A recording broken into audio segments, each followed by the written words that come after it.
control group is a group of participants in a research study that does not receive the experimental treatment. Purpose sa control groups kay para ma-compare nimo ang two things, para may balaan nimo kung nabay effect or benefit imong bag-ong gihimo nga eksperimento. For example, gusto ka mo test kung effective ba gyud ang gihimo nimong bagong fertilizer para sa plant growth. So dahil sa isa ibutang ra nimo ang regular nga fertilizer. Pero dahil sa isa pod ibutang to nimo tong new fertilizer. So ang purpose adto para may balaan nimo kung naa ba ni effective ba gyud tong imong bag-ong gihimo. First is the negative control group. This group receives no treatment or intervention, providing a baseline for comparison with the experimental group. This helps researchers determine the normal or expected outcomes in the absence of the treatment. So for example, gatest ka og bag-ong tambal para to cure a cold. Kani nga grupo, hatagan nimo siya regular nga treatment para sa cold. Pero kani nga grupo wa kay ihatag ani. So ang purpose ani para makit-an nimo kung naa bagyo ga-work bagid imong tambal nga gihatag para sa cold. Kung maulian ba jud ka or kung maulian na jud ka sa imong kaugalingon bisag wa kay gitake nga bisag unsa nga tambal. Second is the positive control group.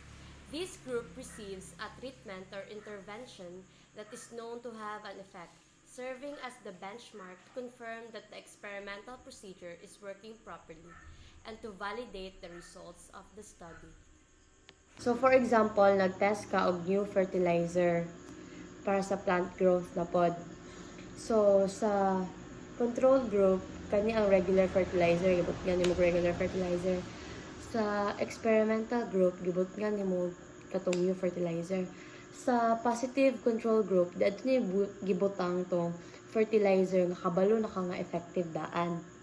So ang purpose ato para ma-compare nimo kung effective ba gid tong new fertilizer nga gihimo nimo to something nga kabalo na ka nga effective nga fertilizer. Third is the placebo control group.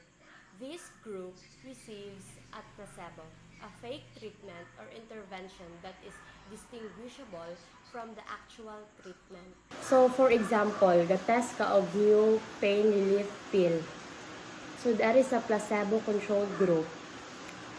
Hatagan nimo ang mga tawo diri og kanang pill siya pero pareha siyang shape or nawong sa pill nga pain relief. Pero wala siya medicine inside, mura siya sugar pill. Dari po sa medical group, dari gid matagan ang mga tao og kato yung pain relief na pill.